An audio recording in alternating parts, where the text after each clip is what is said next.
Hi, in this video we're going to be talking about the MeshCentral remote control service. So this is a web-based application that allows you to connect to multiple computers on your network, and you set up a centralized server, I guess you could call it, and that way you could access all of your computers from one location. And even if you log on to the server from a different computer, you could still access all the computers that you have managed there. All right, so I'm going to start by saying this is not very straightforward. It can be complicated, so it might be a little hard to follow along, so that's why I'm just going to try and keep it basic here. That way you don't have to get too confused, because it is kind of confusing, especially when you're setting it up the first time. All right, so if you are running Windows, you have a couple options here. You could install the NodeJS software by going to the website, downloading it for whatever operating system, and installing it. But if you're a Windows user, you could install the application here with the MeshCentral installer. Your browser might block it, and Windows might give you a warning, because it's not a well-known application, or I don't know, maybe it doesn't have a certificate or something like that. So keep that in mind. So if you are a Windows user, I just recommend coming here, downloading the installer, rather than coming here and downloading the Node.js and trying to do it that way. But if you are on Mac or Linux, I think you're stuck doing it this way. All right, so once you install it and have it running, it's going to be running as a server, the MeshCentral server. Then there's also an agent. So the MeshCentral server here is on the server computer that's hosting your connections, and then the agent needs to be installed on whatever computers are going to be accessing the remote computers. All right, so I have it up and running here. I have a couple computers here, Windows 10 and a Windows 11 Pro, which is actually the computer that we're running MeshCentral server on, but you can connect to your server from other computers as well, as long as it's available here. Okay, so I'm going to go over to another computer that has the software installed, but has not been configured yet, just to show you one thing. All right, so this is a new installation of MeshCentral. And so you can see here where it says click here to create a device or group, because that's what you have to do first. Call it whatever you want. Then you have the options here. So you probably want to use the manage using a software agent, because you get more options that way. You can look on their website to see what the differences are. And then you have the Intel AMD only, no agent, or local devices, no agent. But I think you should probably just use the manage using a software agent application. All right, so let's go back over to the other server that's already been configured. Okay, so let's kind of go through these settings here. So you have your account settings. So Win 11 Pro is the full administrator. Here's your user account, so you'll have to make an account when you first configure it to sign in with. Here are your events here.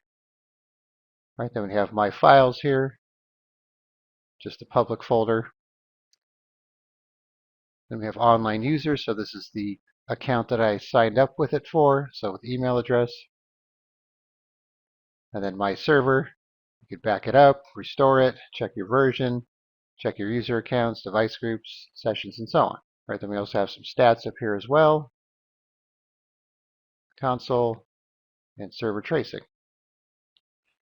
Okay, so let's say you wanted to install the agent on another computer and then have it added to your list, like I have this Windows 10 computer.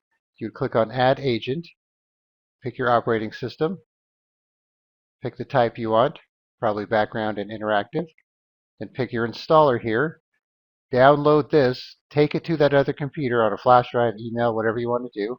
And let me go over to that other computer, the Windows 10, even though it's already been configured. I'll just show you what I have over there. All right, so here's the installer that I copied over there, which just installs the agent. And if I go to Services, you can see I have the Mesh agent running here, which allows this computer to be managed by other computers.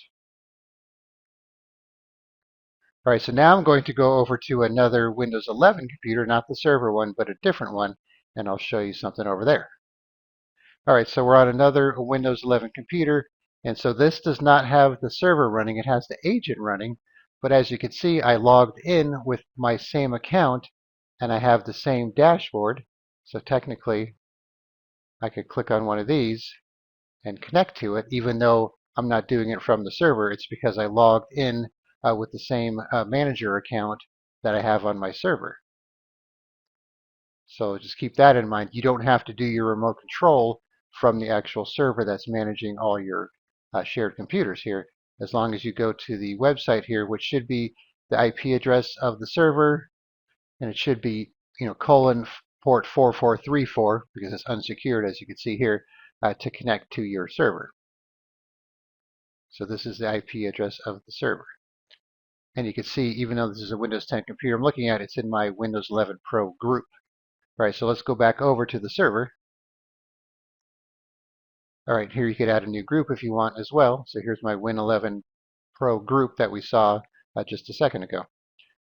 All right, so let's say I want to connect to this Windows 10 computer. Click on it here. Shows me details.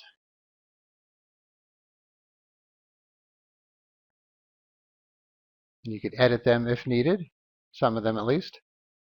All right, so we have desktop. So if I click on connect, you also have RDP connect. But if I just do this, it'll connect with the web interface if you don't want to do remote desktop. All right, so now you can see I have the console up here. So I'm recording at a low resolution, so things are a little weird here. And you have some options here for Control-Alt-Delete, some other commands like that. Clipboard, tools here, share this device, all these other things here, recording, camera, and so on. Actions up here. Wake up, run commands, reset, power off, uninstall the agent. Some settings here. Quality. If you want to bump this up, say 100%. Frame rate fast, encoding. And then if you want to go full screen, you could come up here too. And so now I'm using the Windows 10 computer from this one using the web interface. And then when you're done, just click on the X here to minimize it. And then you could disconnect from here too. And then we have terminal. So if I click on connect here, so if I go, I'm actually running commands on the remote computer. So that tells me the name of the remote computer. Then we have the files option here, connect that. So here's the C drive here. I want to go maybe to the users folder, to Todd here, to documents, and so on. He doesn't have any documents, it's just a test computer. Then you can make new folders, upload folders, and so on. Cut, copy, paste. We see some events here, kind of like a log. Some details here. Computer name, version, boot up time, the agents installed, last connection, networking information, even BIOS information, motherboard, memory, storage information. We have some actions here too.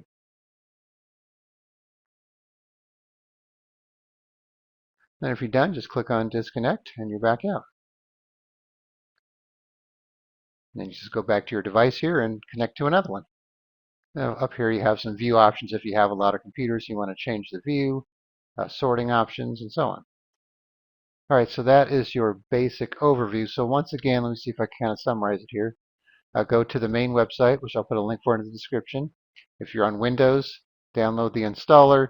If you're on another operating system, you're going to have to do the Node.js option here and configure it that way. And then you'll have your server here. You can make a group right here if you don't have one already. You probably want to use the managed agent option. And then if you want to add a computer, just click on add agent, pick your operating system, pick the type, most likely background and interactive, download the installer, copy it over to that computer, install it, then it should pop up in your list here, and then you could connect to it remotely. And then, like I said, if you're logging into your MeshCentral account with the same username, even on a different computer than the server here, you should still see your managed devices here and still be able to connect to them as needed. All right, so like I said, I was going to try and just keep it, a basic overview because there's a lot to take in here. And if I get too involved, you're just going to get more confused than you probably are already. So I just suggest downloading it, trying it out and see if you could figure out what you need to do. And then once you get the hang of it, it should be pretty easy to manage after that. And then you could just add computers as needed and then connect to them as needed. So this is only for the local area network, by the way. So if you want to do this over the internet for remote computers, you'll have to set up, VPN or some type of port forwarding and play with your router and get the connection done that way, because they don't offer a centralized server like TeamViewer does, where you could just use their servers to connect to your remote computers. All right, so once again, I'll put a link to MeshCentral in the description, and then you can try it out for yourself. All right, thanks for watching. Be sure to subscribe.